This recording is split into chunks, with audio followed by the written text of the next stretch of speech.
व्यक्ता व्यक्त स्वरूपाय अनंत श्री विभूषित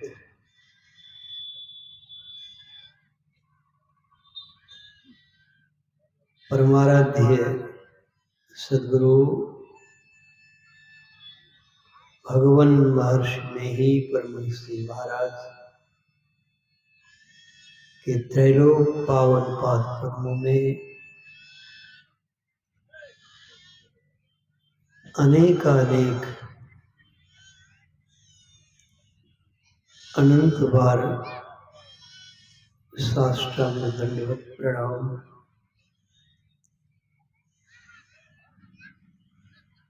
परम श्रद्धेय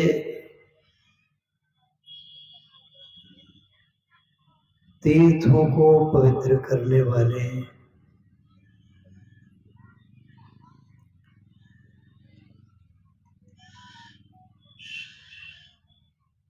विश्व ब्रह्मांड द्वारा अभिवंदनीय मंचस्थ हमारे संत महात्मा गण, भारतवर्षीय विराट संत मत सत्संग महाज्ञान यज्ञ के सभी पदाधिकारी एवं सदस्यगण, स्वागत समिति के सभी पदाधिकारी एवं समस्त सदस्यगण, समवेत समादरणीय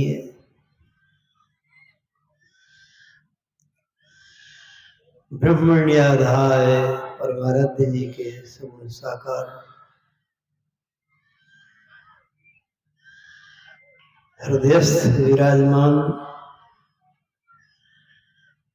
सत्संग प्रेमी महानुभावों एवं भक्ति स्वरूपा समादरणीय माताएं एवं बहनों,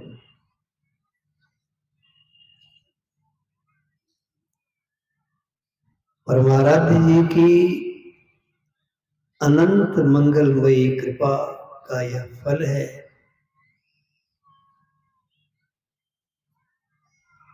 तेरहवें वार्षिक विराट संत मत सत्संग भारतवर्ष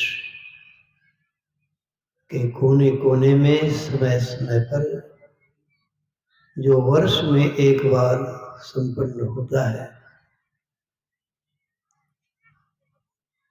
आज अभी हम लोग उसके प्रातःकालीन सत्र में यत्र तत्र से चलकर सम्मिलित हैं और बड़भागी बन रहे हैं।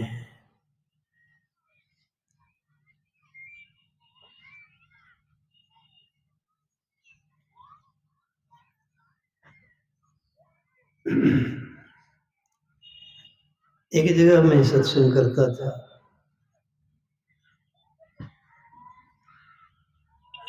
उस परिवार के एक सदस्य बड़े नेता के साथ में रहते हैं।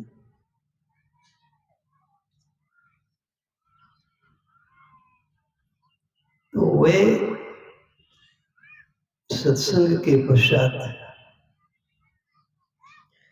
बड़े प्रेम से आकर मुझसे मिले और कहने लगे कि बाबा एक निवेदन करने में आया। मैंने कहा निवेदन करने आए हैं, आपका स्वागत है। यदि अनुरोध करने आए हैं, फिर आपका स्वागत है।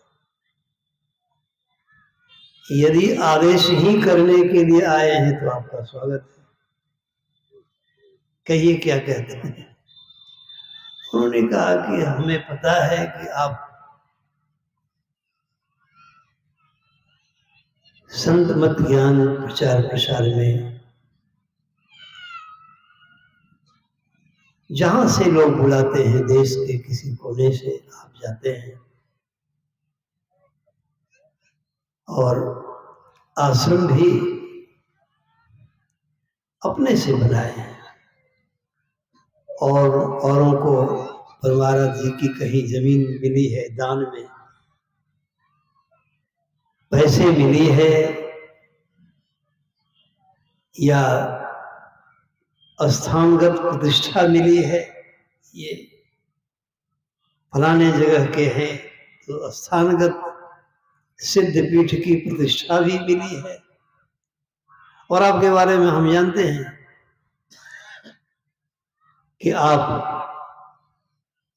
बड़े महानगरों में भी जाते हैं और गांव घर कस्बे साधारण देहात में भी जाते हैं, सब जगह जाते हैं। जहां लोग बुलाते आप जाते हैं, प्रचार प्रसार करते हैं और रचनात्मक कार्य में साहित्यों की भी रचना आपने की है। बहुत सुंदर कार्य हो रहा है और धरती के नीचे से आपके ऊपर सदगुरु की ऐसी कृपा है कि धरती के नीचे से अपने से आप सब काम कर रहे हैं। संकेत किया उन्होंने आश्रम को, आपने जमीन खरीदी, झोपड़ी से लेकर अभी सुंदर आश्रम आपने बनाया है। ऐसा काम तो ठीक है, लेकिन हम एक आपसे निवेदन करना चाहेंगे कि आपके जैसे महात्माओं को जन कल्याण का काम करना चाहिए। तो मैंने कहा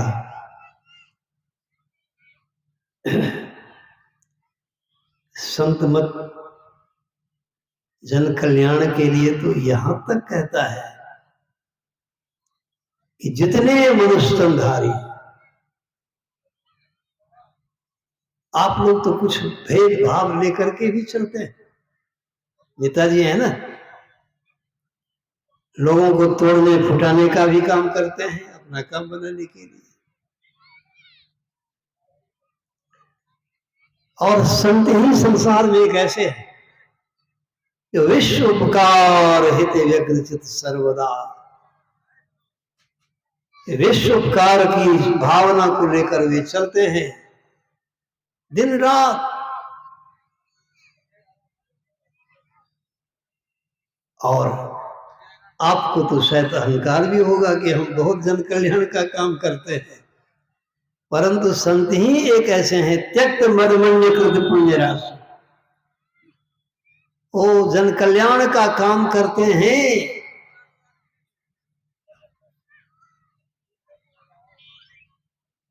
मदमान अहंकार को त्याग करके, मदमान अहंकार को त्यागे हुए होते हैं। ऐसी बात नहीं कि मदमान अहंकार को त्याग कर कुछ काम तो किया और काम करने के बाद फिर मदमान अहंकार को ले लिया अपने सिर पर। हम तो ये हैं, हम तो वो हैं, हमने तो इतना किया है, हमने इतना जन कल्याण का काम किया है। यहाँ वो भी बात नहीं, बिल्कुल त्यागे, मदमान अहंकार को त्यागे।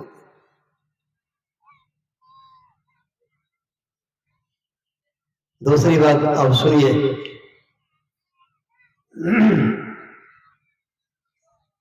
आप साफ शब्दों में कहें, उन्होंने कहा कि मानव सेवा से बढ़कर संसार में कुछ नहीं है। हमने कहा अच्छी बात है। सबसे पहली बात तो ये कि संत सदगुरु की बात मानव, तब तो मानव नहीं तो दानव। वो चौंक गए कि संत सदगुरु की बात को मानव, तब तो मानव, नहीं तो दानव कहते हैं आप। हमने कहा सुनिए, सच्ची बात है।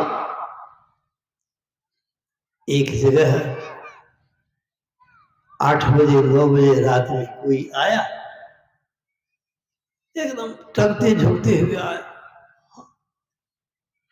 खिन्न कृश काय बन करके आया, खाली बन करके आया, और इतनी लाचारी, इतनी दुखड़ा उसने सुना इस परिवार को कि हम इतने शाम से भूखे हैं, ये है वो है। तो लोगों ने भोजन करा दिया उनको।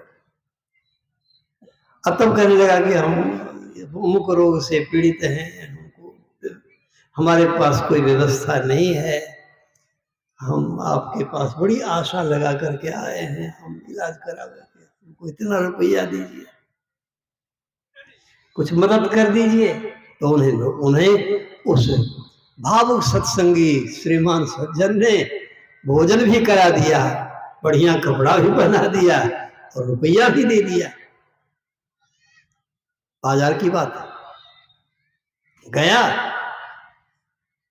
उसके पास में वो आर्म्स था, हथियार था, गोली उसने खरीदी और उसके पड़ोस में आकर के कांड किया, मर्डर किया।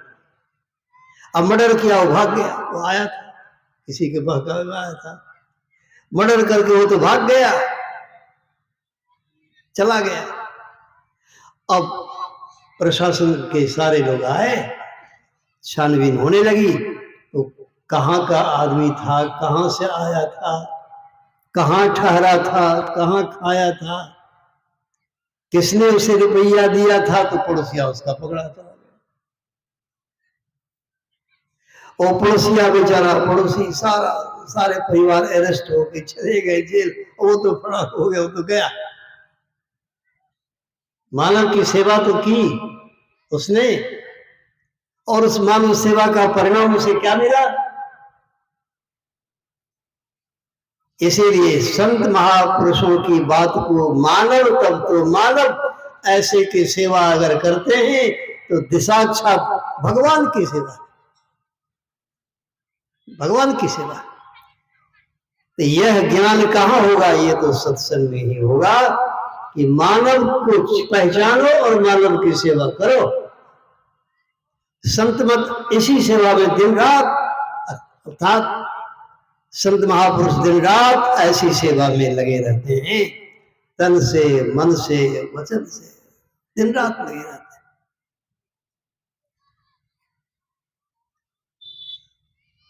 क्या ऐसी सेवा आप करते हैं? करते हैं तो बहुत अच्छा काम करते हैं। और जिसे आप मानव सेवा कहते हैं, दरअसल अच्छी तरह से उसे समझने की आवश्यकता है, समझने की आवश्यकता है। और हमारे संत महापुरुषों के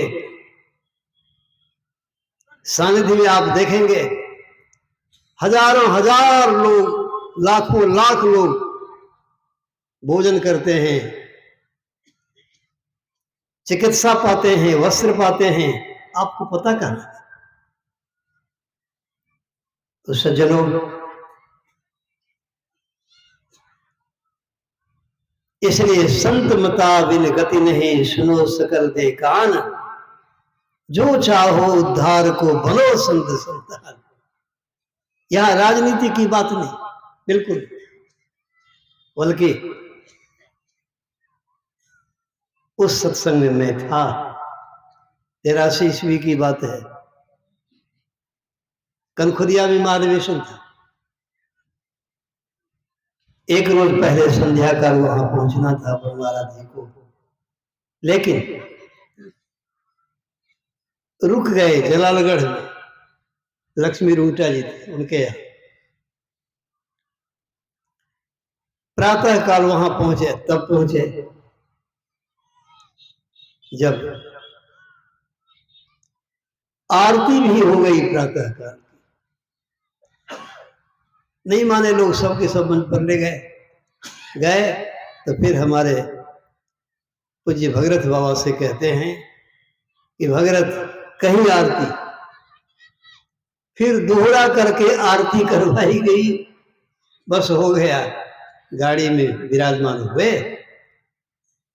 आश्रम में पधारने की प्रार्थना की गई तो आए आश्रम में, लेकिन गाड़ी से उतरे नहीं पर महाराज, उतरे नहीं।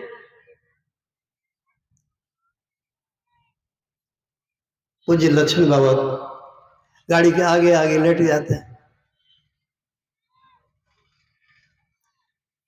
परम पूज्य सदगुरु महर्षि संतश्री परमहंस जी महाराज वे कहते हैं, गुरु महाराज लक्ष्मण बाबा गाड़ी के आगा में सुतल छथिन, अनशन केने छथिन, बड़ा काने खींचे छथिन। तो पर महाराज जी कहते हैं,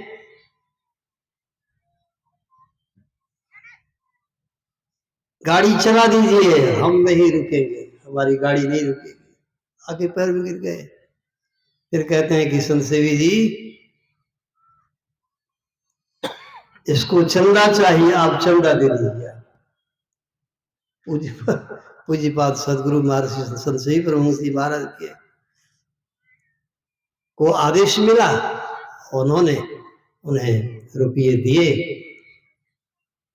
चरण छोड़ते ही नहीं थे, केस पकड़कर परवाला जी ऐसे ऐसे करने लगे तो हाथ, चमड़े की धार में हाथ कट सा गया।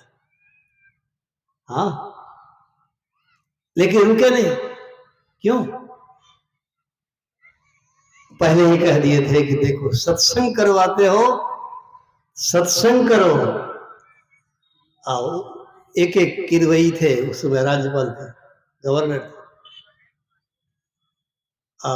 सरजू मिश्रा, शीतल गुप्ता, ये दोनों एमएलए अपना काम बनाने के लिए, अपना क्षेत्र बनाने के लिए उनका कार्यक्रम लिए थे। स्वागत अध्यक्ष उनको बनाया गया था। उन पवित्र आत्मा के द्वारा माल्यार्पण होता, पर महाराज जी नहीं रुके, चले गए। आप लोगों ने देखा होगा परिहारी में, परिहारी का जो सत्संग हुआ आप लोगों ने देखा होगा। मुझे कितने लोग कहते थे, वो आप फलाने को नहीं कहे, फलाने नेताजी को नहीं कहे। हमने कहा अच्छा, सोच रहे हैं, विचार रहे हैं, टूटी हुई बात में कहना नहीं चाहता हूं, सोच रहा हूं, विचार कर रहा हूं। मैंने किसी से नहीं कहा, किसी को आमंत्रित नहीं किया, इसलिए चूंकि हमारा सत्संग भंग हो जाता है, सत्संग में विघ्न हो जाता है। हमारे जितने सत्संगी आते हैं, वो आते हैं संतों को सुनने के लिए। इसीलिए तो उनका जन कल्याण का मार्ग अलग है, मानव सेवा का मार्ग अलग है। वो कहने के लिए मानव सेवा का मार्ग है, दानव सेवा का मार्ग कहने के लिए है, जन कल्याण का मार्ग। लेकिन जन कल्याण कहाँ, स्व कल्याण, अपना कल्याण, अपना कल्याण कैसे होगा? लाखों लोग कहाँ जुटेंगे? जुटा हुआ मिलता है, वो सबको अपना चेहरा चमकाते और चले गए। अभी दूसरे प्रांत से भी हमारे, जैसे उदाहरण स्वरूप उत्तर प्रदेश का वह स्थान जो राजस्थान से मिला हुआ, जुड़ा हुआ है, मध्य प्रदेश से जुड़ा हुआ है, हरियाणा से भी जुड़ा हुआ है, पास में ही है। वहां बुंदेलखंड से भी हमारे बीच आए हैं। हमारे इस महासभा की से सत्संग के अध्यक्ष भी आए, बलजीत सिंह जी। ये हम लोगों को जब ले जाते हैं और उधर सत्संग होता है, तो वहां के बड़े बड़े केंद्रीय मंत्री भी आते हैं, तो बैठकर पूरा सत्संग सुनते हैं और बोलने का आग्रह किया जाता है, तो हाथ जोड़ देते हैं कि महाराज जी हम क्या बोलेंगे, हम तो कहते कुछ करते कुछ, इस मन से कुछ कहने का हमें अधिकार नहीं। इसलिए परिहारी का जो सत्संग हुआ था, एक आदर्श का सत्संग हुआ था। उस आदर्श को सबको अपनाना चाहिए, उसके मुताबिक पालन करना चाहिए, जिससे सत्संग हमारा बड़ा परिश्रम करके लाया हूं तूफान से किश्ती संभाल के, ऐ भारत के जवानों इसे रखना संभाल के, परमाराज जी ने कहने कृपा की थी। बड़ी कठोर तपस्या करके, कठिन तपस्या करके इस संत मत को परमाराज जी लाए हैं और हम लोगों को मिला है। सौभाग्य है, आप लोग साधारण नहीं समझेंगे। हमारे बाएं बगल में जो हैं, नाम है गुरु प्रसाद बाबा, और दरअसल ये गुरु प्रसाद वितरण करते हैं लेखनी के माध्यम से, पत्रिका के माध्यम से भी, और जहां लोग बुलाते हैं। इतने सरल स्वभाव न मन कुटलाई, यथा लाभ संतोष सदाई है, और इसमें रहने वाले, विचरण करने वाले गुरु प्रसाद बाबा। इनका प्रवचन जब तक नहीं होता है तो मुझे संतुष्टि नहीं होती, इसलिए मैं हमेशा चाहता हूं कि आप कहें। मैं यहां तक कहता हूं कि आप कहते हैं तो हम ही कहते हैं, हमको बड़ा आनंद आता है, क्योंकि नाम को आपने साक्षात्कार किया है, साकार किया। सकारात्मक संतमत का सकारात्मक विचार आपका है, जिसका मैं अभाव देखता हूं।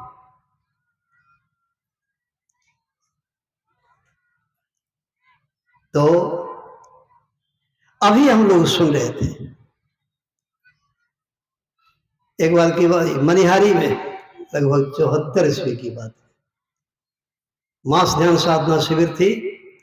एक नेताजी आए तो कहने लगे कि महर्षि मही ब्रह्महंस जी महाराज, 400 साधक थे, एक महीने के लिए साधना शिविर थी। वो कहते थे कि ये काम अच्छा नहीं हो रहा है, 400 ने 800 हाथ को महर्षि मही ब्रह्महंस जी महाराज ने निकम्मा बना दिया है। 800 हाथ यहां जो बैठा हुआ है, कैसे देश का कल्याण होगा?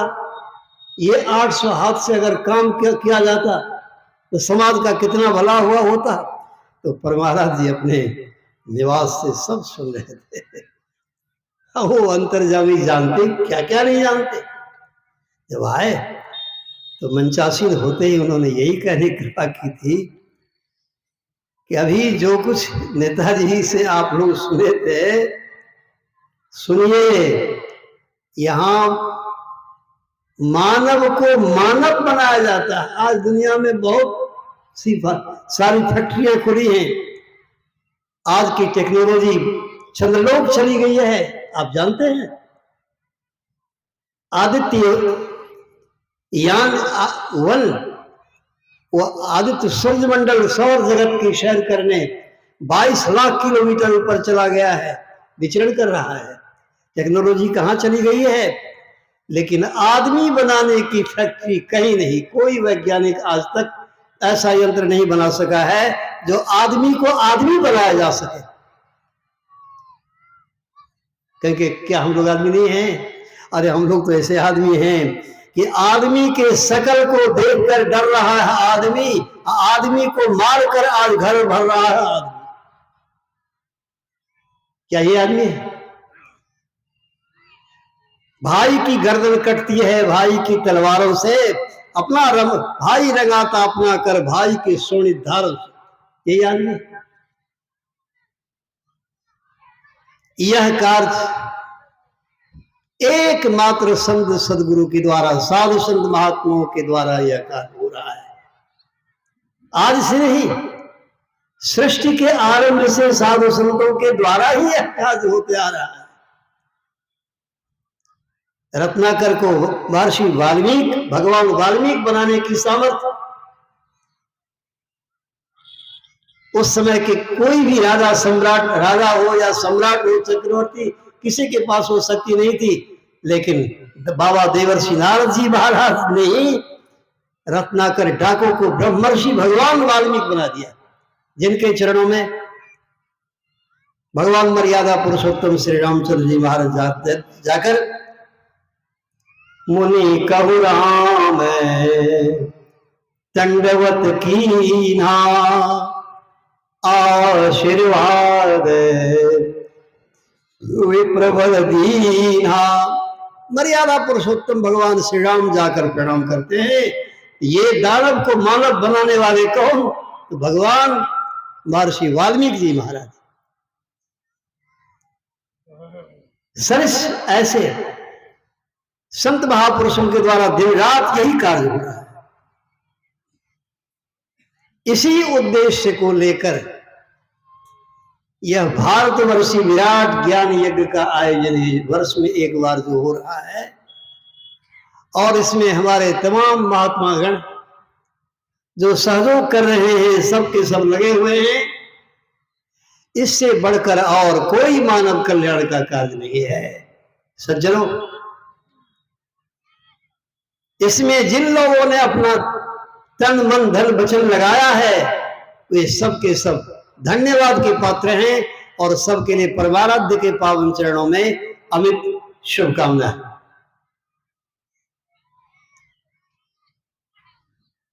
कारण क्या है?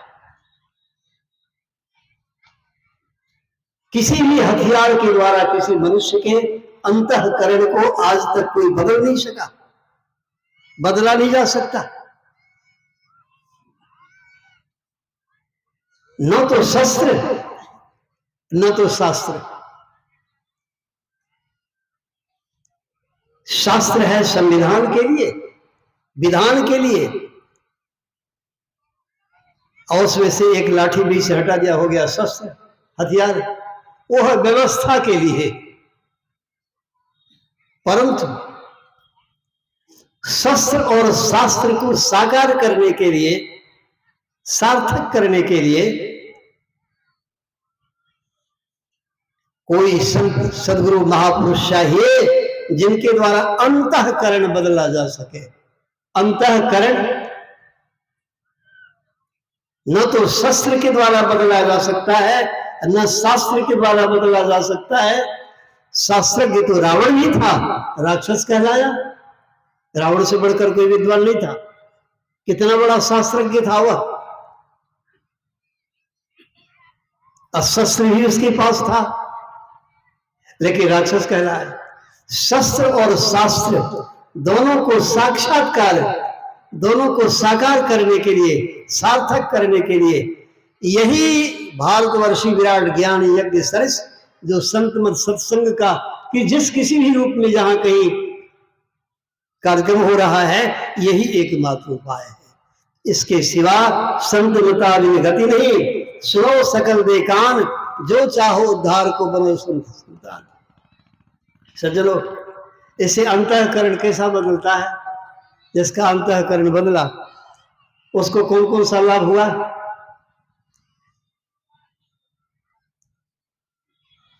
भगवान मर्यादा पुरुषोत्तम श्री रामचंद्र जी महाराज कहते हैं, भगति पक्ष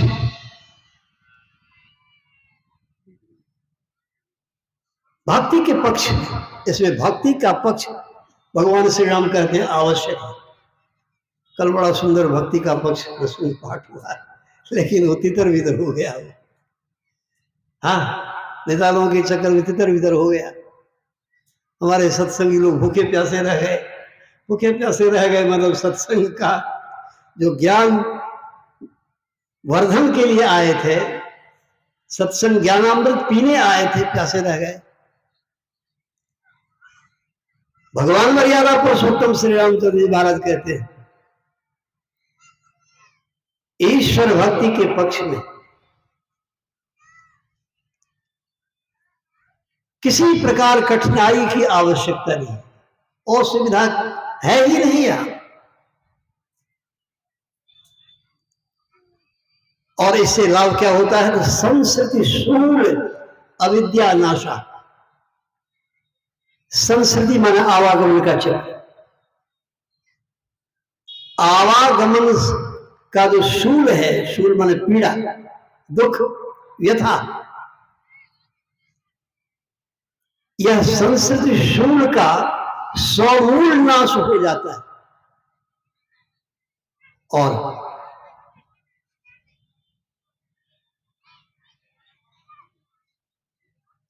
कोई दानव कहलाता, कोई देवता कहलाता। इसमें कारण क्या है? जो अविद्या प्रधान है वही दानव कहलाता है। अविद्या प्रधान को ही दानव कहा गया। और वह विद्या जिसके द्वारा अविद्या का नाश हो जाता है, वही तो विद्या है, वही तो विशिष्ट सर्वश्रेष्ठ दिव्य चक्षु आत्म चक्षु आत्मा का नेत्र प्रदान करने में समर्थ जो विद्या है, उसी का नाम है शिक्षा। शिक्षा का माने ये होता है विशिष्ट आंख जिससे प्राप्त हुआ शिक्षा है। तो वह शिक्षा मिलती है इसी सत्संग के माध्यम से, जिससे अविद्या का नाश हो जाता है और सारी पीड़ाएं मिट जाती हैं। और उनका जीवन कैसा होता है, अभी हम लोग ये सोच रखे हैं, हम लोग की मानसिकता यही बन गई है, बड़ी बड़ी डिग्रियां प्राप्त कर लेंगे, विदेशों में जाकर के पढ़ लिख करके, तो दूसरे नंबर में मुकेश अंबानी की तरह अगर संपत्ति खजाने के मालिक हो जाएंगे तो हमारा जीवन सुखमय हो जाएगा। परंतु यह सदा भ्रम है, यह सदा भ्रम है। और यह उत्पीड़ा उत्पन्न करने में समर्थ है, पीड़ा उत्पन्न करने में समर्थ है। भागवत महापुराण में आया, धन उपार्जन करने में दुख, धन को व्यवस्थित सुरक्षित करने में दुख, धन के विनाश होने में दुख ही दुख है। धन उत्पन्न अर्जन करने में ही बड़ा दुख, बड़ा परिश्रम करना पड़ता है। लोग कहते बड़ा परिश्रम से मैं अर्जन किया हूं। अरे बड़ा परिश्रम से धन के अर्जन करोगे, अरे उसके साथ साथ तो पीड़ा का अर्जन किया है। तो इसीलिए कहा गया उपार्जन करने में दुख, उसकी व्यवस्था करने में दुख। कहाँ रखेंगे, कैसे रखेंगे, जो सीबीआई से बचेंगे कि ईडी से बचेंगे, नहीं तो बस एक ही बार में गोविंदाय नमो नमः। फिर कहाँ आखिर छिपा कर रखेंगे। पकड़ा जब चला जाता है तो तब क्या हाल बीतता है, तो देख लीजिए दुनिया में। अभी तो सबको समाचार, सबके पॉकेट में हाथ में मोबाइल है, सब जानते ही हैं क्या बीतता है। वो कहावत आवत है जैत संतोष, पीड़ा। परंतु इस सत्संग के द्वारा सुने आप, हमारा संपूर्ण क्या व्यावहारिक क्या पारमार्थिक युगल रत्न पुरुषार्थ परमार्थ दाता, दया गुण सुनाता अमर रस पिलाता, दो रत्नों के दाता हमारे सदगुरु भगवान हैं। वह क्या, पुरुषार्थ और परमार्थ, मतलब व्यवहार और परमार्थ दोनों के देने वाले। यह प्रसाद जिनको मिल गया तो सज्जनों, उनका जीवन कैसा होता है। अभी मैत्रेय उपनिषद से पाठ हुआ, हम लोग सुन चुके हैं। मृता मोहमयी माता, जातो बोधमय है सुत है, सूत कद्वय संप्राप्तो कथन संध्यामुपास्महे।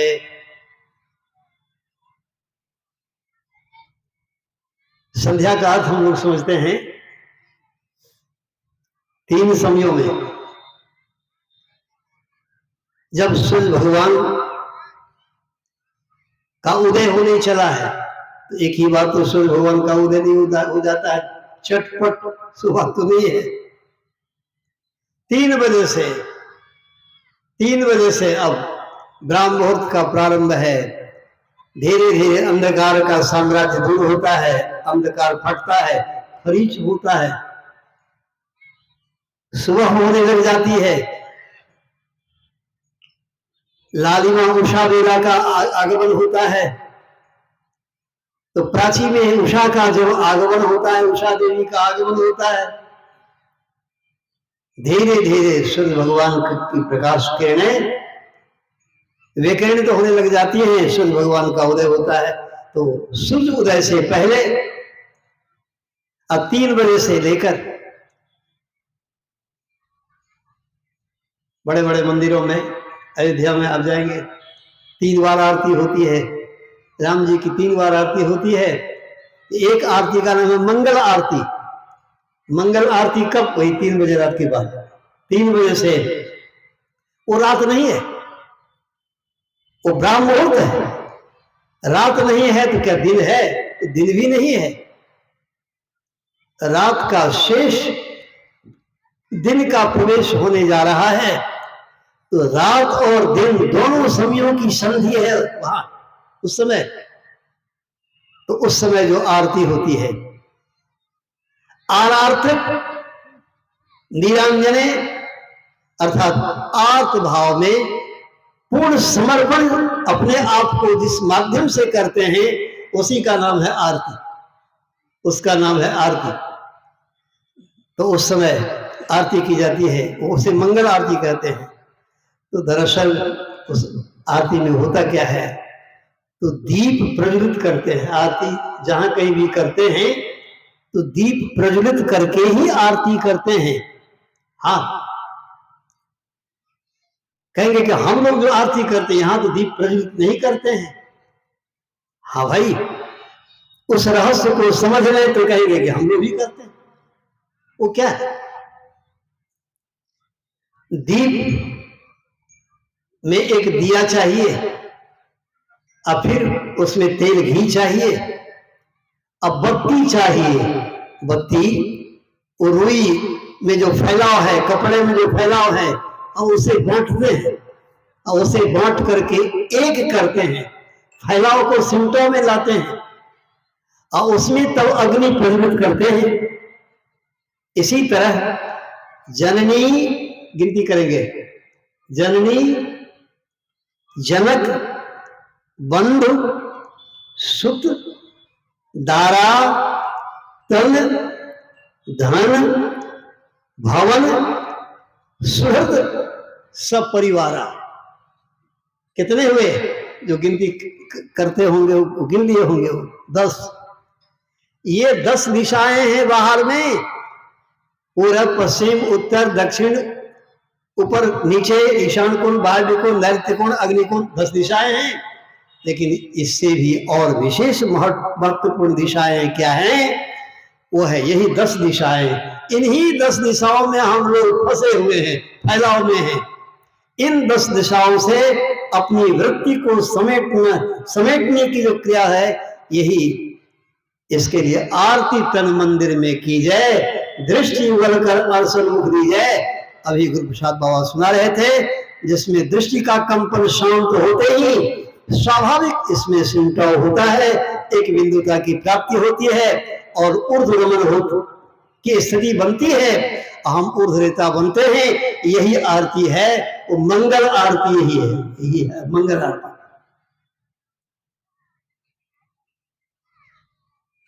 कैसा मंगल होता है? ये आरती करने में ऐसा मंगल होता है कि काम, क्रोध, लोभ, मोह, मद, मात्सर्य, शोक, मोह, भय, हर्ष, विषाद सब मिट जाते हैं।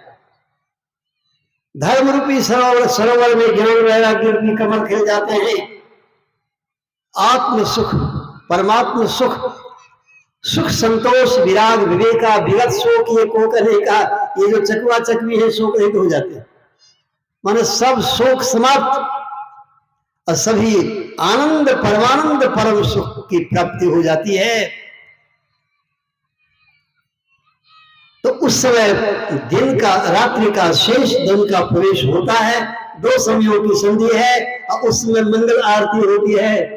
अयोध्या में भी सुने अभी आप, हमारे अपने अंदर में जो 5 चक्र पिंड के, आज्ञा चक्र 6, सहस्त्र कमल 7, त्रिकुटी 8, अष्ट चक्रा नवद्वारा देवानाम प्रयोध्यात। इन 8 चक्रों के ऊपर 9 द्वारों के भीतर सभी हिंदू, मुसलमान, बौद्ध, जैन, ईसाई के अंदर जो अयोध्यापुरी है, इसमें मंगल आरती करते हैं। मंगल हो जाता है, मंगल, सारे अमंगल मिट जाते हैं। यह रहस्य की बात है। इसी तरह से 12 बजे से पहले पूर्वाह्न, 12 बजे के बाद का नाम है अपराह्न। बीच के समय को का नाम है दूसरी संध्या काल। दूसरी संध्या का समय वही है। पर महाराज जी कहते थे घड़ी यदि नहीं है, वो हिसाब किताब अगर नहीं लगा सकते हैं, तो इतना तो कर सकते हैं, इतना तो समझ सकते हैं कि सूर्य भगवान जब सिर के सामने आ जाए, अपनी छाया तलवे के नीचे छिप जाए, तो समझिए दूसरी संध्या का बेला वही है। यही यह है दूसरी संध्या का बेला। अब फिर तीसरी संध्या बेला क्या है? तो इसके लिए जब दिन का शेष होने लगता है, दिन का शेष, सूर्यास्त हो गया, तो सूर्यास्त हो गया तो दिन तो अब नहीं है, रात कहेंगे क्या? नहीं, सूर्यास्त हुआ तो अभी रात नहीं कहेंगे, दिन का शेष तो हुआ है, रात्रि का प्रवेश काल का समय प्रारंभ हुआ है। तो 2 समयों की संधि होगी। कब तक?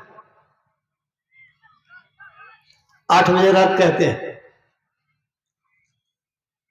7:45 बजे रात कहते हैं, लेकिन 7:30 बजे रात नहीं कहते।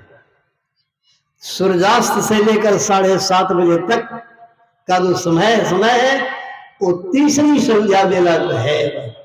तीसरी संध्या बेला हुआ है। अच्छा, इन तीनों को का निर्धारण क्यों किया गया? ये सबसे पहले पहल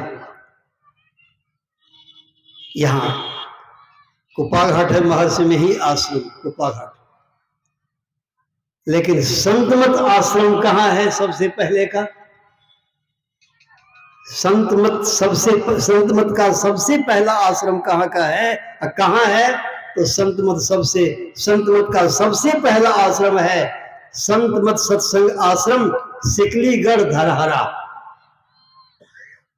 जिसके बारे में कल हमारे गुरु प्रसाद बाबा संगीत कर रहे थे।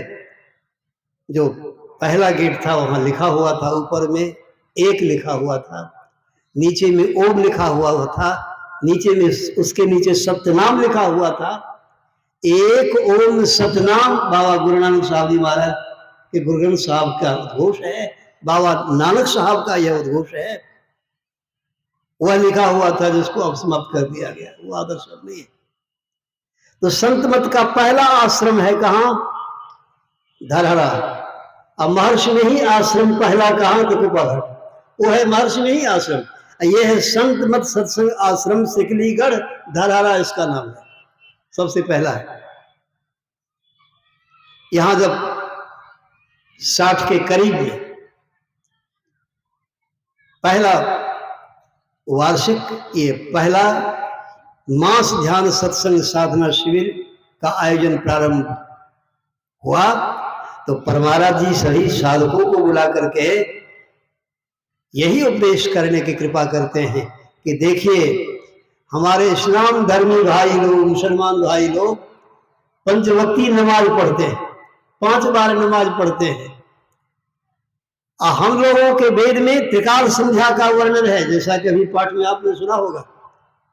ओम श्रद्धां प्रातर्हवामहे, श्रद्धां मध्यं दिनं परि, श्रद्धां सूर्यस्य निम्रचि श्रद्धे श्रद्धा पयेहना। अभी पाठ में सुना होगा।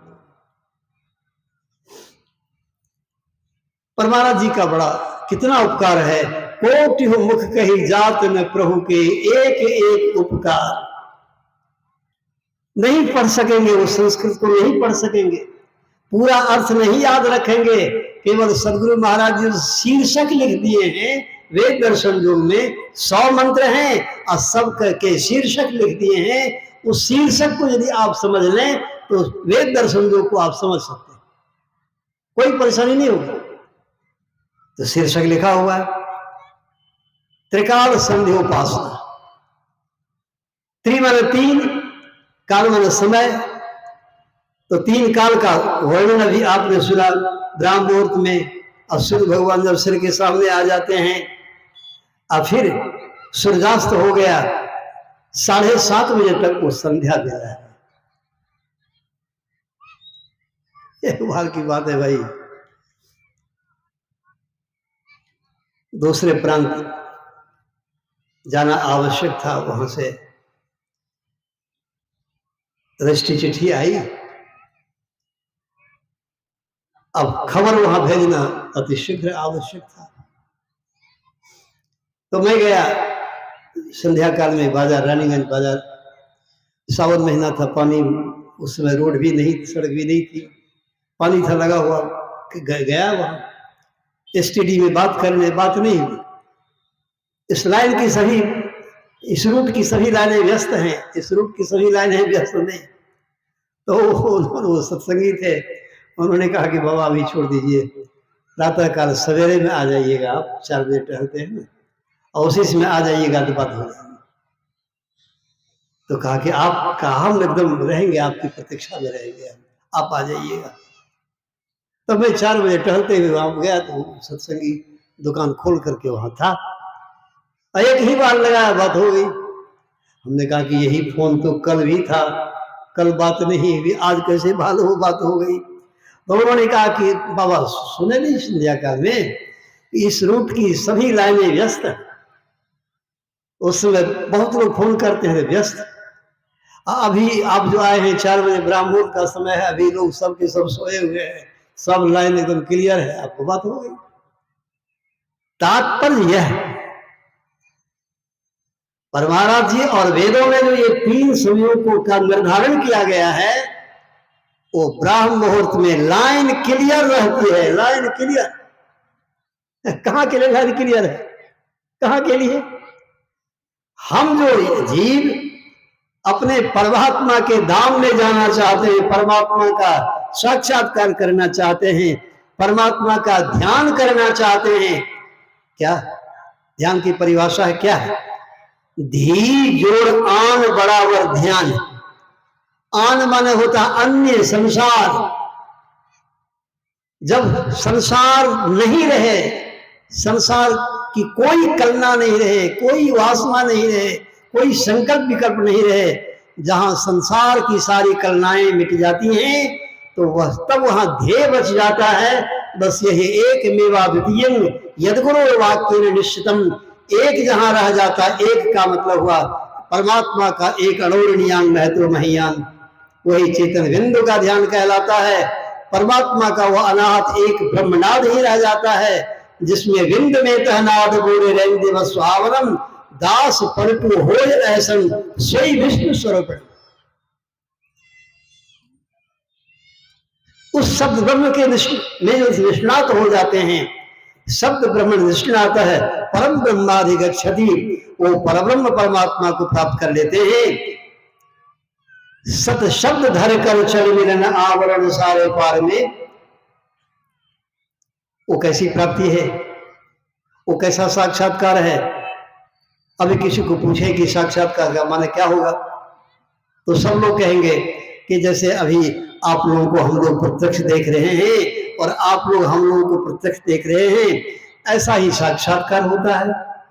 नहीं नहीं, यहां तो अभी आप लोग हम लोग को प्रत्यक्ष देखते हैं, हम लोग जो आप लोग को प्रत्यक्ष देखते हैं, तो देखने में है क्या? हम अलग हैं, आप अलग हैं। यहां तो अलग अलग हैं। वहां तो ऐसा साक्षात्कार होता है। यहां कुरशैला में आप जाएंगे तो देखेंगे इधर से कोसी गई है और उधर से गंगा की धारा आई है। आप देख रहे हैं कि दोनों धारें मिल रही हैं। ये कोसी की धारा है, वो गंगा की धारा है, दोनों धारें मिल रही हैं। आइए कढ़ा गोला, चलिए मनिहारी घाट, वहां देखिए तो दोनों धारे अलग अलग है क्या? वहां गंगा में कोशी है, कोशी में गंगा है। इसीलिए एक सज्जन ने अर्थ किया कि ईड़ा भगवती गंगा पिंगला यमुना नदी। उन्होंने कहा कि ये प्रिंट में गलती है या लिखने वालों की भूल है। ईड़ा तो यमुना है, अब पीड़ा तो पिंगला है गंगा।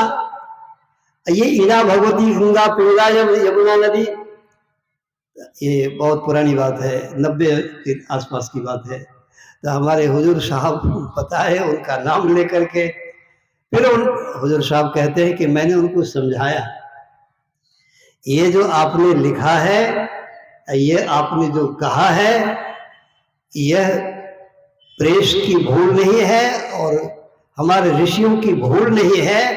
दरअसल जैसे देखते हैं कि गंगा और कोसी दोनों धारें मिलती हैं, तो मनिहारी घाट में आकर के गंगा में कोसी, कोसी में गंगा, कोई अंतर है ही नहीं। इसी तरह अपने अंदर उस चेतन विंद में जब ऊर्ध्वगमन करते हैं तो उस समय यह प्रत्यक्ष अनुभूति होती है। ये सत शब्द धर कर चढ़ मिलन आवरण सारे पार में, सभी आवरणों को पार करके जब वहां चलते हैं, वहां ऐसा साक्षात्कार होता है। ईड़ा में पिंगला, पिंगला में ईड़ा, गंगा में यमुना, यमुना में गंगा। यही तो है जीव में शिव, शिव में जीव, सरता जल, जल निधि मह जाई, अहोई अचल जिम जीव हरि पाई। जो गया साहब को खोजने सो आपे गया है जी, समंदर के बीच में बूंद पड़ा उसी में गया समाये है जी। पानी लहर लहर पानी को भेद सके बिरगाए है जी, पलटू हड़प पसी दोए नहीं, यह बात ले ठीक ठहराए है। जैसे कोई कहते कि बाबा आपको तो हम अपने मशीन में ले लिए, मोबाइल में ले लिए, अब आप कहाँ जाएंगे? आपको तो मोबाइल में हमने ले लिया, माने आपका प्रवचन हमने ले लिया है, यूट्यूब पर भी दे दिया है। तो भाई यूट्यूब पर दिया कि मोबाइल में लिया, एक बात अब यह कहें आप कि हमारे अंदर वह ज्ञान है कि नहीं है, वह उपदेश हमारे अंदर है कि नहीं है। आप कितना हो अलग अलग लिख ले, पढ़ ले, कर ले, परंतु वो हमसे अभिन्न है। हमारा ज्ञान वो हमसे अभिन्न है। यही तो दरअसल संत मत का, दरअसल ईश्वर साक्षात्कार की अनुभूति का उद्बोधन कराया जाता है कि ऐसा साक्षात्कार संत मत में होता है कि हम प्रभु प्रभु हम एक ही होई, द्वंद्व और द्वैत रहे नहीं कोई, नहीं ऐसी आरती की जाए, भाव मह जन्म बहुर नहीं लीजिए। भगवान श्री राम भी कहते हैं दर्शना दर्शने हित्वा स्वयं केवल रूप है, यो आस्ते कपिशार्दूलो ब्रह्म सो ब्रह्मविद स्वयं। जब दृश्य और अदृश्य से उपरामता प्राप्त होती है, स्वयं केवल स्वरूप ही हो जाते हैं। यो आस्ते कभी शार्दूर, हे कभी शार्दूर, हे हनुमान जी, यो आस्ते कभी शार्दूर ब्रह्म सो ब्रह्मविद स्वयं। ब्रह्म का साक्षात्कार करके ब्रह्म ही हो जाता है। हनुमान जी को यह तो पहले उपदेश करते हैं, उसके बाद हनुमान जी चरण पकड़ लेते हैं कि प्रभु हमको इसका भेद बतला दीजिए। तो भगवान श्री राम कहते हैं कि ज्ञान तो हम दे सकते हैं, लेकिन साक्षात्कार की जो कुंजी है, वो कुंजी की कुंजी है हमारे गुरु महाराज के हाथ में। हाँ, हम कुंजी बता दियो ताला खुलल की, करो चलो सखी, करो सखी जहां साईं मिलन की। तो कुंजी होती है सदगुरु के हाथ में। उपदेश तो भगवान करते हैं अवश्य, लेकिन भेद की बात बतलाने वाले वे ही संत सदगुरु हैं। तो वशिष्ठ जी के पास ले जाकर भगवान श्री राम दीक्षित करवाते हनुमान जी को। भाई हनुमान जी को भी दीक्षित होना पड़ा, उतने बड़े सिद्ध, उतने बड़े भगवान श्री राम के सेवक, उनको भी इस अंतर साधना का भजन भेद संत सदगुरु से प्राप्त होना पड़ा। रामकृष्ण परमहंस जी महाराज काली माँ की प्रतिमा से बात करते थे, परंतु तोतापुरी सन्यासी जी सदगुरु से इस रहस्य को उन्हें भी सीखना पड़ा था। हम लोगों को भी सीखने की आवश्यकता है। इस प्रकार जब ये साधना की युक्ति मिल गई तो अब संतमत मौखिक ज्ञान में विश्वास नहीं करता है। वाक्य ज्ञान अत्यंत निपुण भव पार में पावे कोई, निष्गृह मध्य दीप की बात तम निवृत्त नहीं होई। षटरस बहु प्रकार व्यंजन को दिन अरिनय बखाने, बिन बोले संतोष जन सुखाई सोई पे जाने। प्राय जितने लोग मिलते हैं सब यही कहते हैं। एक व्यक्ति आए प्रणाम किए, फिलहाल की बात कि बाबा हमको आप भजन भेज दिए ना, उस दिन से इतना हमको ज्ञान हो गया है, इतना ज्ञान हमको हो गया है कि हम नीचे में नहीं बैठते हैं, हम नीचे में नहीं बैठते हैं, हम अब खाली व्यास गद्दिए पर बैठते हैं। इतना ज्ञान हमको खुल गया, आप इस भजन भेज दिए, ज्ञान खुल गया हमको, अब खाली व्यास गद्दिए पर बैठते हैं। अब लीजिए, उसको क्या समझाएंगे हम। ये हाल है। जितने मिलते बाबा हमको तो बहुत ज्ञान हो गया, हम ये कहते बाबू हमसे तुम एक बित्ते ऊपर हो, ऊपर हो, हमको नीचे ही रहने दो, हम ऊपर नहीं जाना चाहते। हमको जहां गुरु महाराज धर दिए हैं वही रहेंगे, हम रहने दो। तो मौखिक ज्ञान से काम चलने वाला नहीं है। नाय महात्मा प्रोचने न लभ्यो न मेध्यान बहुला सुदेनो यमे लायका वृणते ते लभ्यस्त सेखो आत्मा विमृते पुरुषम। बाबा हमको भी कुछ समय मिलता, हम भी फलना जगह से आए हैं, हमको भी कुछ समय मिलता। तो भाई जितने लोग आते हैं सब तो हमसे विषय जानते हैं। अगर सबको समय देना शुरू हो जाए, ये सत्संग होगा कि क्या होगा। हमारे महात्मा लोग जो आए हैं, जो अपने आप को इतना संत मत में तपाए हैं, तो फिर वो क्या करेंगे। सत्संग केवल प्रवचन करना ही नहीं है। हमारे जो पूज्य गुरुजन लोग, हमारे तपे तपाए तपोनिष्ठ ब्रह्मनिष्ठ स्थितप्रज्ञ समाधिस्थ साधु संत महात्मा विशिष्ट जन आते हैं, हम उनको सुने, ये भी सत्संग करना है। और विशेष लाभ तो इसी में होता है। हम बासे पर भी रहते हैं और स्वस्थ होकर के सबका प्रवचन सुनते हैं, बड़ा गौर करके हम सुनते रहते हैं। और यहाँ भी आते हैं तो हम चाहते हैं, क्योंकि पूर्व के जो वक्ता होते हैं वे अधिवक्ता नहीं हैं और गांव घर का भक्ता भी नहीं है। हाँ, याद रखेंगे, वो अपने आप में प्रवेश किए हुए होते हैं और उनके द्वारा उस स्थित प्रज्ञ ब्राह्मी स्थिति लीन समाधिस्थ साधु संत महापुरुष जो आगे प्रवचन करते हैं, उनकी एक एक पंक्ति एक लाइन बन जाती है। और खास करके मेरे लिए तो आधारशिला बन जाती है। वो इतना बढ़िया आधार बन जाता है तो मुझको पीछे कुछ सेवा करने में बड़ा आनंद आता है, बड़ा आनंद आता है। यदि अगले वक्ता आम को इमली कहने वाले हो गए, क्योंकि हम भी तो अब गेरुआ कपड़ा पहन लिए तो हो गया आचार्य हो गया। जितने गेरुआ कपड़ा पहने हैं वो सब आचार्य ही अपने को मानते हैं।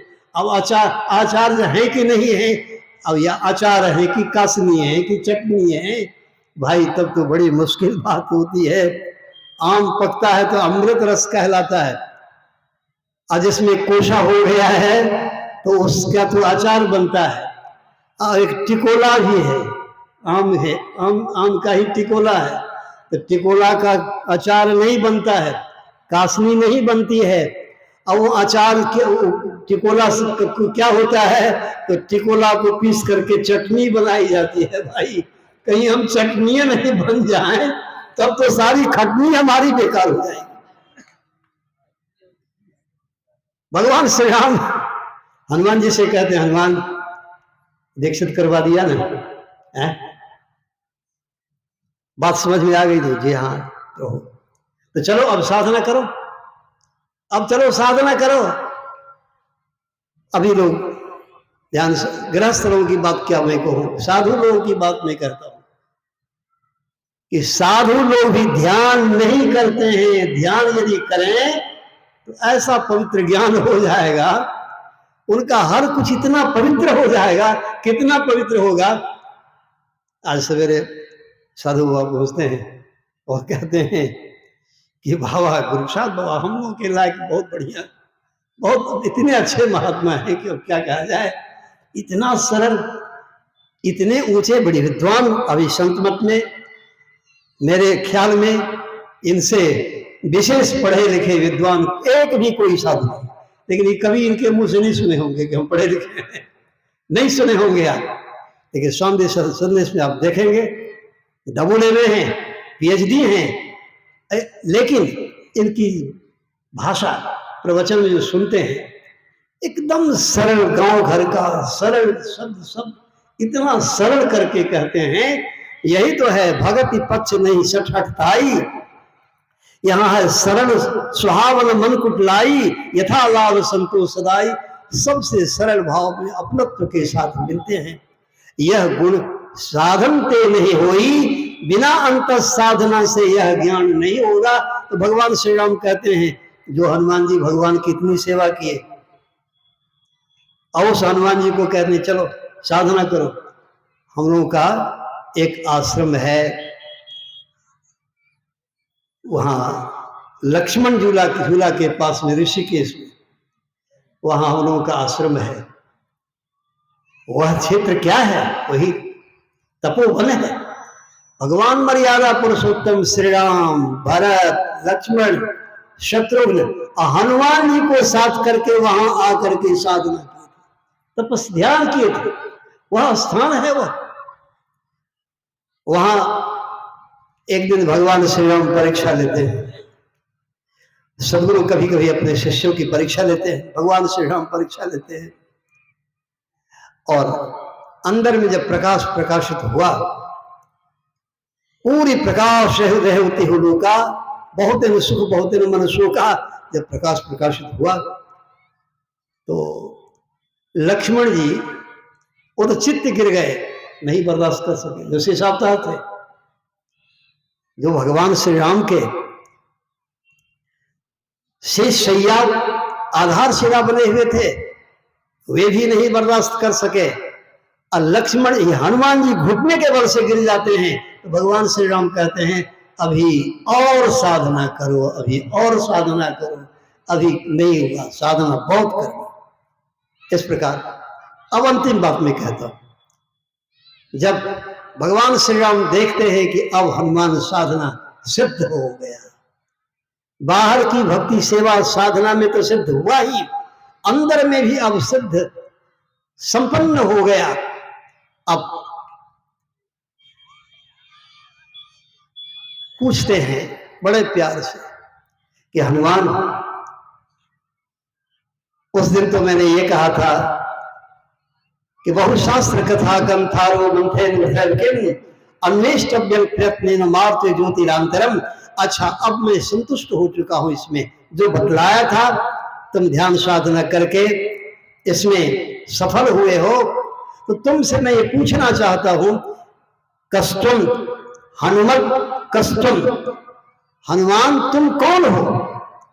तो हनुमान जी आज कहते हैं कि प्रभु देह दृष्टवा तो दासोहम, देह के ख्याल से तो ये शरीर आपका दास है। शरीर पा करके यदि दास भाव नहीं अपनाया, ये पहला लक्षण है।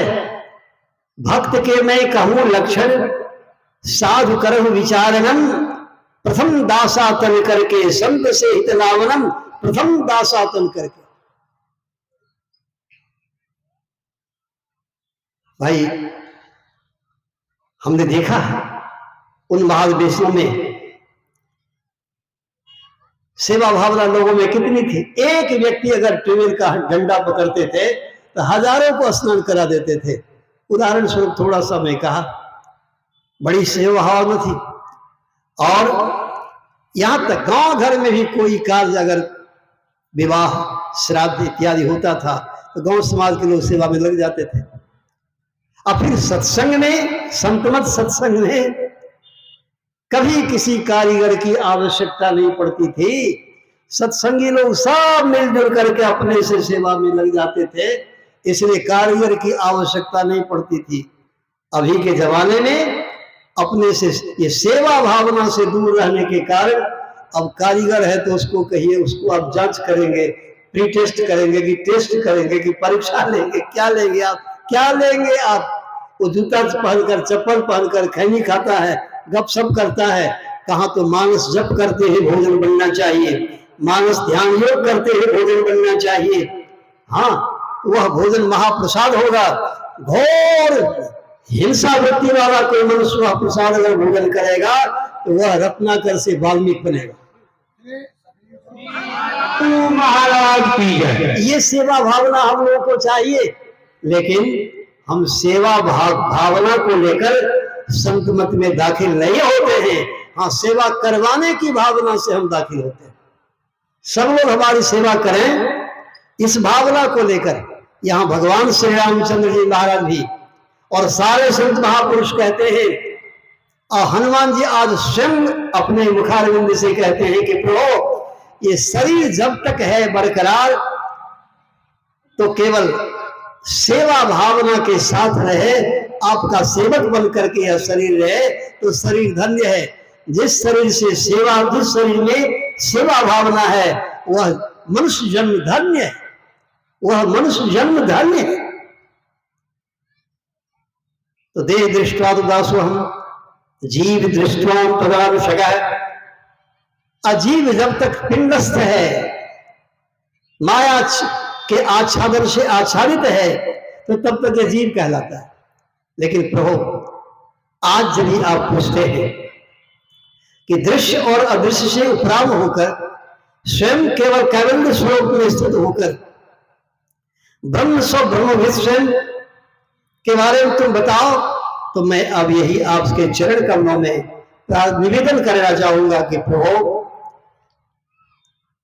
अब वस्तु तत्व रूप में परम तत्व ज्ञान का, ब्रह्म विज्ञान का यह जैसा अनुभव मुझे प्राप्त हुआ है प्रभु, जो आप श्री राम वही मैं हनुमान, जो आप श्री राम और मैं वही हनुमान, यही है हम प्रभु।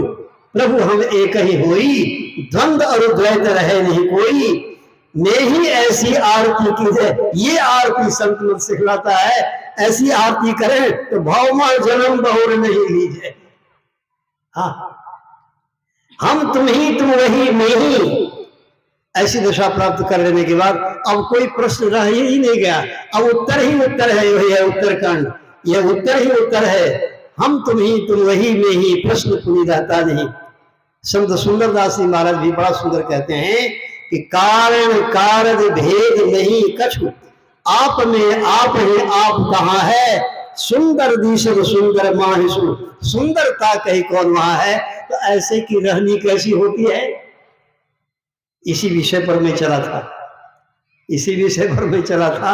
आज जो विषय पाठ हुआ है त्रिकाल संध्योपासना, जो इसमें निपुण होते हैं, जो इसमें लग जाते हैं, जो प्रारंभ भी कर दिए हैं, उनका रहन सहन, उनका आचरण दिव्य हो जाता है, दिखावा कुछ नहीं रह जाता।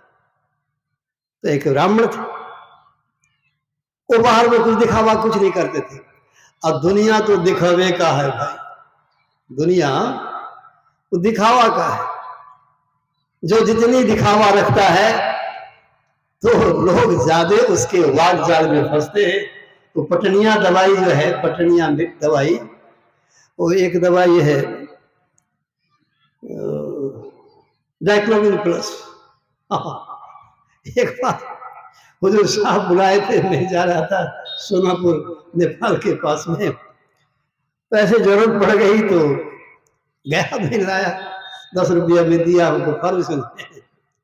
हमारे बाद में और सत्संगी लोग जो थे वो भी गए लेने के लिए, तो उसको दिया 4 रुपया में, एक गया उसको 4 रुपया में दिया।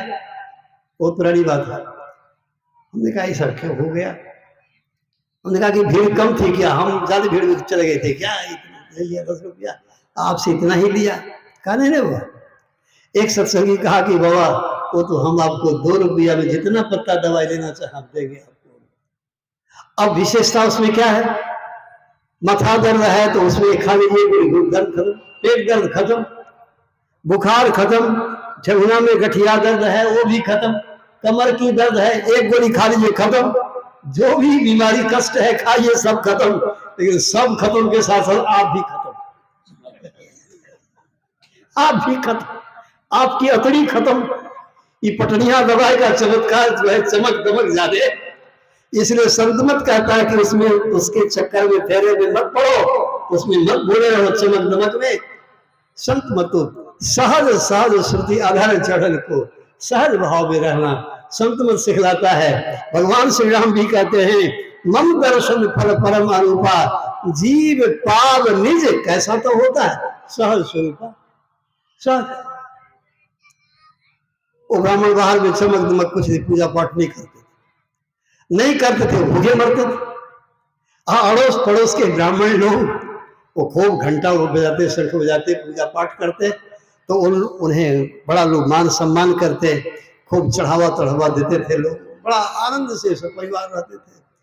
तो उनकी पत्नी एक दिन कहने लगी कि ये बाहर देखिए वो सब ब्राह्मण लोग पूजा पाठ करते हैं, आडंबर कुछ रखते हैं, कितने सुख से रहते हैं, आप तो कुछ करते ही नहीं है, कुछ नहीं करते हैं, अपने भी भूखे मरते हैं, हम भी आपके घर में भूखे मर रहे हैं, मैं भी भूखी मर रही हूँ, बाल बच्चे सब भी रोज भोजन नहीं मिलता है। वे कहते देखो हमारा हम क्या करें, इसमें हमारा दोष नहीं है। कहा तो किसका दोष सुनते हैं, आप घर के मालिक हैं, हमारे स्वामी हैं, आपको दोष नहीं दे किनको दोष दें। उन्होंने कहा देखो इतना मत कहो, बात ये है। अच्छा एक बात कहो, ये तमाम जो ब्राह्मण लोग हैं, ये कर्मकांडी लोग हैं, और जब परिवार में कोई मर जाता है तो क्या ये लोग संध्या बंदन करते हैं? हाथ में जल लेकर के जो वेद मंत्र है वो पढ़ते हैं, और ये कोई बाहर में पूजा पाठ करते हैं तो नहीं करते हैं। अच्छा परिवार में यदि संतान का ही जन्म हो गया तो कोई पूजा पाठ ये बाहर का कुछ करते हैं? नहीं करते हैं। तो बस वही बात समझो।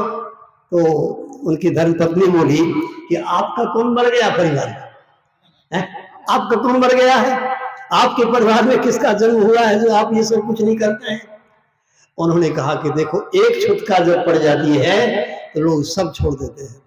अब मेरे साथ तो इतनी लाचारी है, रोज एक दिन नहीं, रोज हमेशा निरंतर मृता मोहमयी माता जातो बोधमय है सुत है, सूत कद्वैसम प्राप्त कथन संध्या उपासमहे। मेरी मोहमयी माता मर गई, अज्ञानता रूपी माता मर गई, अविद्या रूपी माता मेरी मर गई।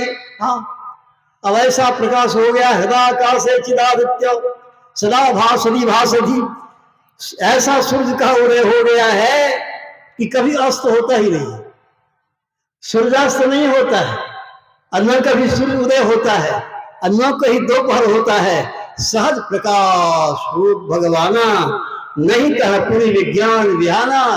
ऐसा सूर्य का प्रकाश प्रकाशित हो गया, तो जब संध्या ही नहीं होती है, न सवेरा होता है, न दोपहर, न शाम।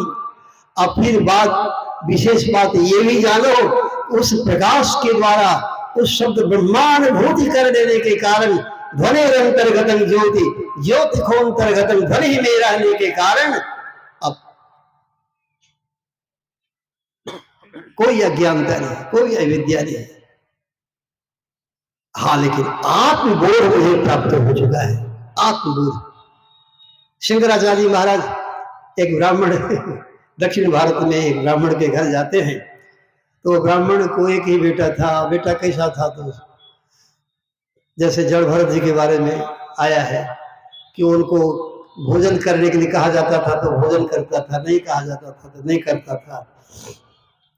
ये उसको एक मुट्ठी मिल गया तो कोई बात नहीं, बहुत मिल गया तो कोई बात नहीं, वो भी नहीं छोड़ते।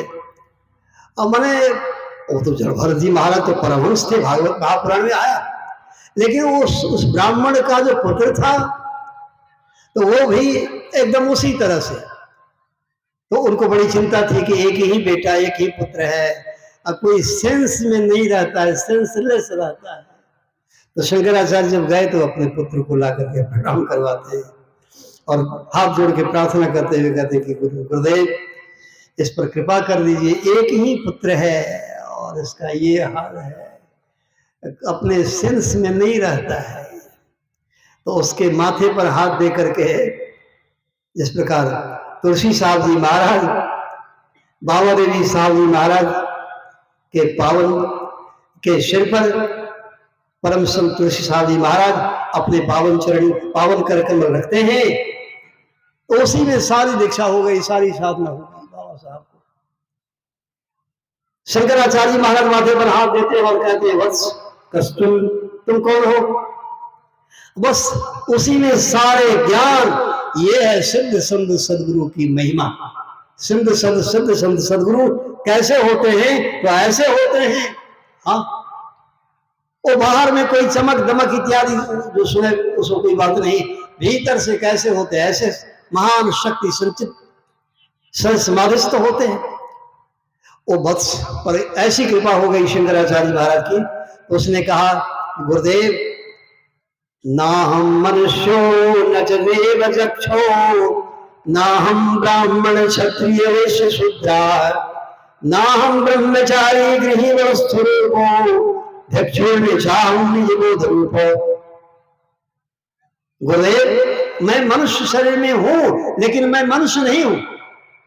देवता शरीर में मैं देवता नहीं हूं, गंधर्व शरीर में मैं गंधर्व नहीं हूं, पुरुष शरीर में मैं पुरुष नहीं हूं, नारी शरीर में मैं कहने वाला जो है वो मैं नारी नहीं है, ब्रह्मचारी शरीर में मैं ब्रह्मचारी नहीं हूं, सन्यासी शरीर में मैं सन्यासी नहीं हूं। एकदम सब नाही नाही। सुंदरदास जी महाराज ने कहा नाही नाही करत रहे सोई तेरो रूप है। एकदम सबको नहीं नहीं नहीं नहीं निषेधात्मक पद्धति पे कहते कहते तब कौन बच जाता है? निज बोध रूपो, निज बोध स्वरूप में हूं, यही हमारा आत्म स्वरूप है, निज बोध स्वरूप। बालक ने कहा, उसकी कथा भी आप सुन रहे हैं। संत मत के द्वारा यह मानव कल्याण का उपदेश होता है, यह जन कल्याण का उपदेश होता है। वो ब्राह्मण यही कहते हैं कि हृदयाकाशे चिरादित्य सदाभास विभासति नास्तिमेति नो चोदेति कथं संध्यामुपास्महे नो तद्भासयते सूर्यो नो शांको विपाविकः यद गत्वा न निवर्तन्ते तद्धाम परमं मम। ऐसी अवस्था को जो प्राप्त किए होते हैं इस वर्तमान जीवन में, वो जीवन मुक्त होते हैं, शरीर छोड़ने के छोड़कर वे विदेह मुक्ति को प्राप्त कर लेते हैं। सबरी की यही भक्ति थी, इसी भक्ति साधना में सर्वपूर्ण थी, जो तरि योग पावक देह हरिपद लीन भई जह नहीं फिरे, रामचरितमानस में आया है। तो यही है संध्या। अच्छा, संध्या वेला का सार रहस्य क्या है? अभी आपने सुना, और इससे पहले आपने एक मंत्र सुना भी, ये अंत में इसके पश्चात एक मंत्र आपने सुना जिसका शीर्षक में परमाराम जी खुलासा करते हैं कि आपस में सब मेल से रहो, प्रेम से रहो। अच्छा, संध्या का अब एक अर्थ सुन लीजिए। संध्या का अर्थ होता है प्रेम। कहेंगे ये कौन अर्थ आ गया? संध्या का अर्थ प्रेम, प्रेम माने मिलन होता है। हाँ हाँ, अंतर्दृष्टि। अभी दो धारे हैं, दो कान में दो शब्दों की धारे हैं। जब अंदर में दोनों दृष्टि धारों में मिलन हो जाता है तो प्रेम माने होता है मिलन। राधा धारा, धारा राधा, राधा कृष्ण, कृष्ण राधा।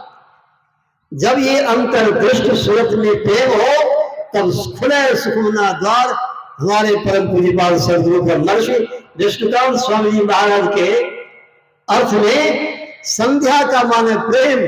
अब यहाँ दोनों दृष्टि में संध्या, एक शब्द दूसरे शब्द में मिलकर एक में हो जाते, जैसे एक जल दूसरे जल में मिलकर एक में हो जाते, एक ज्योत दूसरी ज्योत मिलकर एक में हो जाती है। इसी प्रकार जीव और ब्रह्म का प्रेम, भगवान कृष्ण को प्रेमावतार कहा गया है।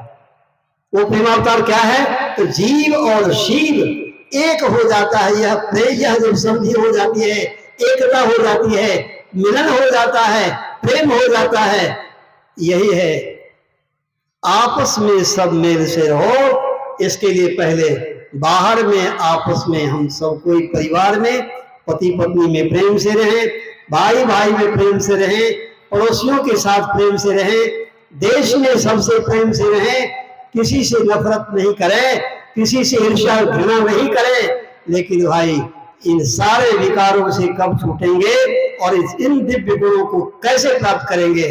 यही संत मत का सत्संग करना है। और सत्संग, संत मत सत्संग में यह त्रिकाल संधियों का उपासना का जो रहस्य बतलाया जाता है, इसे विज्ञान के साथ हम जानें, समझें और थोड़ा थोड़ा करके करें। तो भाई इसके लिए घर द्वार परिवार छोड़ना नहीं है, ये भी बात याद रखेंगे। तुलसीदास जी महाराज से रहीम जी ने कहा कि दोनों काम कैसे होगा? दो घोड़े हैं, आपको कहा जाए अभी 11 बजे में दोनों घोड़ा को चाहिए, होगा? उन्होंने कहा कि होगा। तो कैसे होगा? दो घोड़े पर कैसे सवारी करेंगे आप? कहा यदि युक्ति मिल गई है, सदगुरु मिल गए हैं, ज्ञान बता दिए हैं, तो जिनको यह कला मालूम हो गई है, तो एक रथ में 2 घोड़े को कोण के 10 घोड़े को जोत करके और सबकी लगाम पकड़ करके एक साथ की यात्रा कर देता है। इसी प्रकार यदि सच्चे आदर्शवान संत सदगुरु की शरणागत को हम प्राप्त करने, इस रहस्य को सीखें, समझें, तो खेती गृहस्थी नौकरी चाकरी वाणिज्य व्यापार आदि करते हैं दोनों लोग हमारा आपका पूर्ण मंगलमय हो सकता है। अभी जो 2 मंत्र वेद भगवान का आपने पाठक्रम में सुना, उसका सारांश, सार रहस्य परमानंद जी का प्रसाद रूप में थोड़े शब्दों में आप लोगों की सेवा में रखा गया। अंत में ये सारे शब्द सुंदावली गुरुदेव के त्रैलोक पावन पाद पद्मों में मैं समर्पित करते हुए वाणी में विराम करता हूँ। अब आगे की सूचना हमारे अध्यक्ष जी हैं, हमारे संचालक जी हैं, उनसे आप लोग श्रवण करेंगे। अब एक बार परमानंद जी की जय ध्वनि उनको कर लें। प्रेम से बोलो श्री सद्गुरु महाराज की जय।